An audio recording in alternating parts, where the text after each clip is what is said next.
The walk to the hall was probably the most nerve-wracking 10 seconds I've ever experienced. You know, if someone told me in year 1 that I'd be getting a 45, I'd probably not be so sure. But now, it feels real. I think it's definitely a journey worth looking back at because, you know, IB wasn't just about the grades. It was about the challenges, the multitasking, and the memories that helped me grow into the person I am today. Math because I've never been particularly strong at it, and English because of its subjectivity. But if IB has taught me one thing, I think it would be practicing.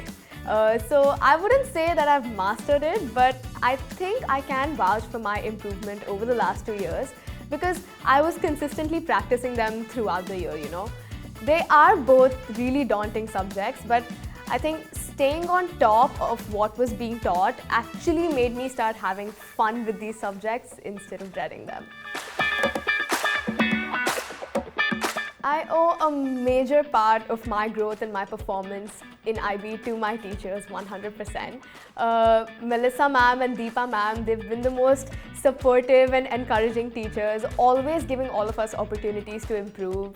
And you know, Gayatri ma'am, Srinivas sir, Vasu sir, Ashwin sir, Aida ma'am, Beena ma'am, Shalini ma'am, they were always motivating me to work towards getting better in my subjects and achieving my goals. So, you know, I'm eternally grateful to all my teachers.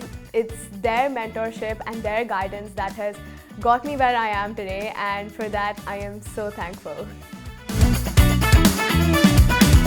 Talking about memorable experiences, I think one of my favorite things about IB is the opportunity it gives to explore things outside of academics. You know, a lot of my favorite memories came from the time when I was part of club activities. So I was the director of club services for the GIS Interact Club, and I was the disaster management and first aid officer for the GIS RCYC MedBed Club. And you know, these clubs are at the forefront of service, so they always gave me the most wonderful opportunities to help the community and, you know, just make friends as well. Organizing bake sales, toy donation drives, interacting with neurodivergent children or cancer survivors. They were all really meaningful activities that I am so grateful I got to experience.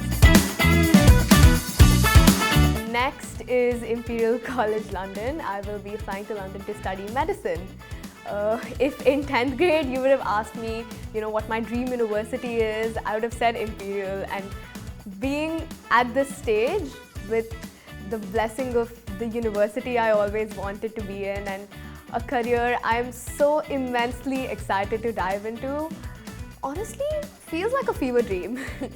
It's a very grounding feeling, you know. You feel thankful for all the wonderful things in life and you're filled with anticipation for what's coming next. I mean, you know, it's daunting for sure, but I think it's also really refreshing and exciting, and I feel really, really positive about the path ahead. What would I miss the most about school? I think that's very difficult to answer actually. You know, school has been such an integral part of my life. You know, I'm seeing the same set of people day in and day out, the comfort of a familiar place. So I can't really narrow it down to, you know, one thing, but I do know that I will definitely miss all the events GIS had that, you know, I was part of.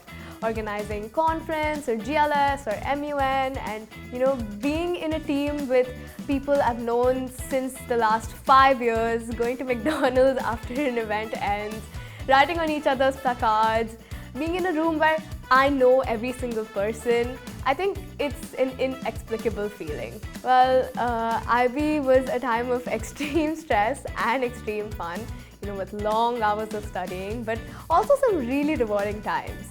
For all the IBDP students, you may be struggling with the pressure of multiple assignments and clubs and co-curriculars, but I can assure you that it will get better. All I'll say is try not to procrastinate and try to make the best of these last 2 years in school.